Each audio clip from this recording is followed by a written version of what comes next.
ايه هسه هاي موجه الرايح والجاي يشوفه، وهمين على الشارع امسين. هسه بعد وين نروح نكتب هناك؟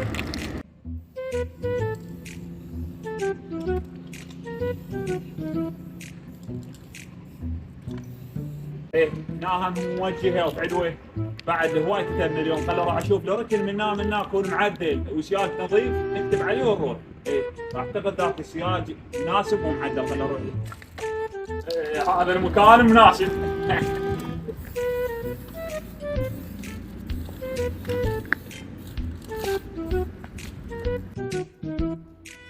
هوب اخوي، ايش جاي يسوي هنا يم السياج مال المنطقه؟ ليش خوي؟ خو ماكو شيء، رجال على باب الله وجاي يكتب رقم كرينه ورقمي، شكو شنو السالفه؟ عم صديق كذب، انتم ما تستحون ما تخجلون، يعني ما تشوفون هذا الشيء غلط؟ يعني وين ما تروح كرين او رقمه كرين ورقمه، يعني تفر شوارع بغداد فار وكل من كاتب كرين وجوا رقمه، صديق كذب يعني انت ما تستحون شنو؟ العفو يابا العفو، ما ادري اسف. حضرتك المحافظ مال السياجات مال المنطقه شنو؟ انت شعليك حبيبي، بعدين احنا كاتبين على حائط بيتكم، لو على حائط جوارينكم، لو على حائط حبيبتك حضرة جنابك.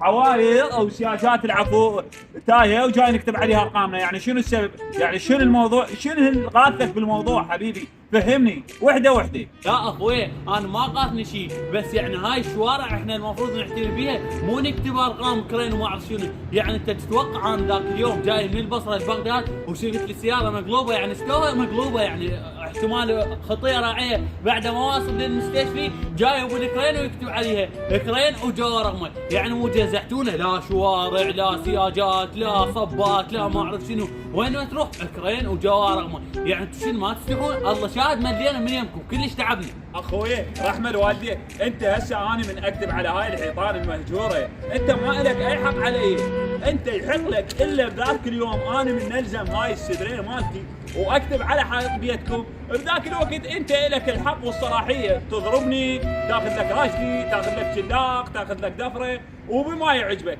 عيني هذا اني سياجات تاهيه واحنا ناس على باب الله وجاي نكتبها. بعدين انت هاي زايده من يمك، شو عليك بالعالم؟ بس قل لي الغاثك شنو؟ ما فهمتني.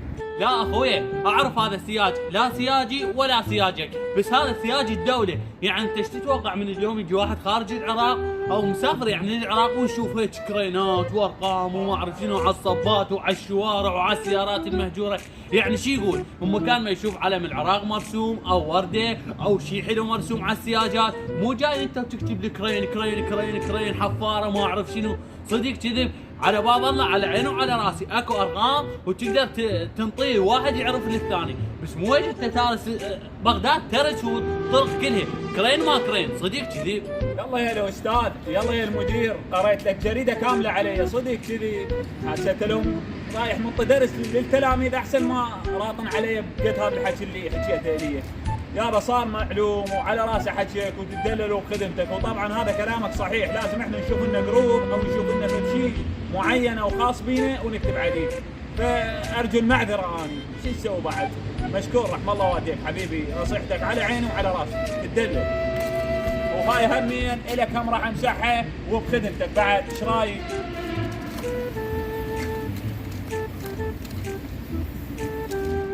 هيك احسن؟ في مال لا يابا ودعناكم.